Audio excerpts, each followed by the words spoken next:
Welcome back to another film review. This week we're here to see Gone Girl, the movie that we thought was about Sean's love life and his dating history, but apparently is not. We're going to turn this corner, go around this building, we're going to find Mr. Combs, we're going to get his thoughts. All right, honey Combs, we're about to go in here and see Ben Affleck's penis.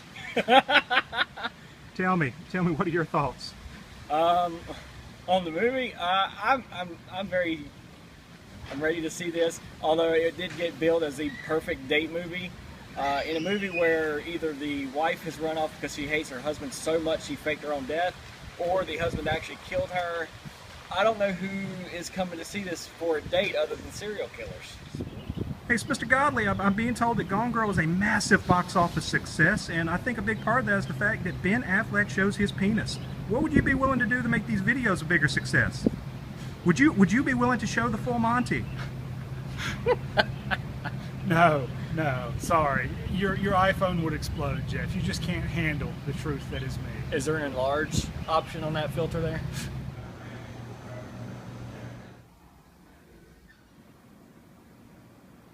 And we are just out of seeing Gone Girl, a movie that surprisingly is about much more than Ben Affleck's penis.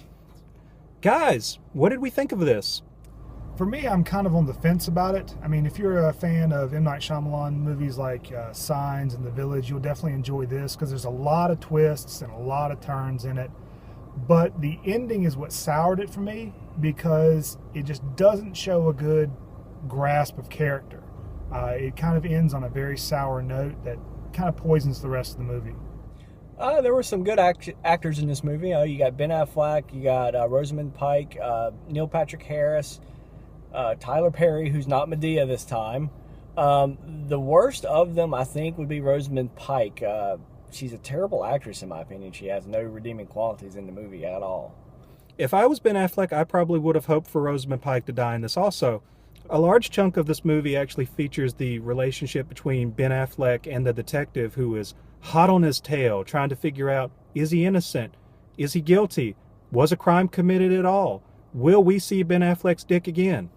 But the thing that stood out about that relationship was the fact that she was doing a really bad Clarice Starling impersonation. If any of you have seen Silence of the Lambs, and Jodie Foster doing the really, really heavy Southern accent that none of us sound like at all, do we? I mean, none of us sound like we sleep with our cousins. At first, she seems like she's after Ben Affleck. Like she's like a typical detective who a man has, supposedly committed a crime against a woman. She's real gung-ho against him.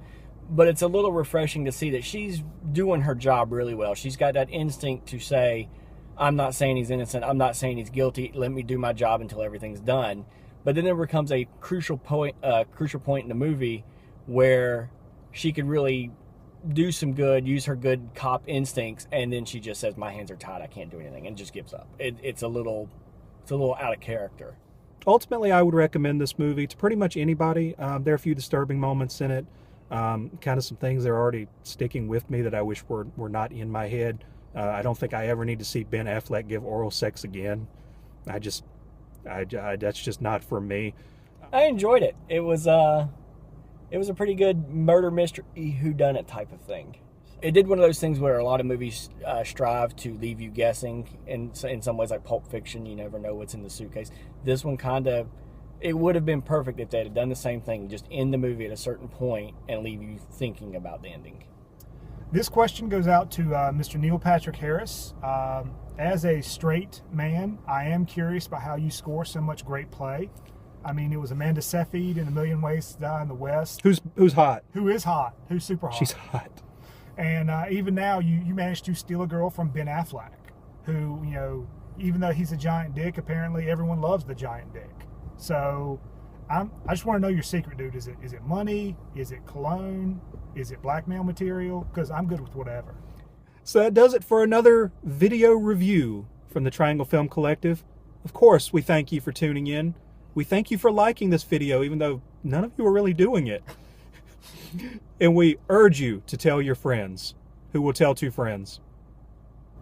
And Jeff has promised that if we get 5 more subscribers by next week, I can be in the front seat. So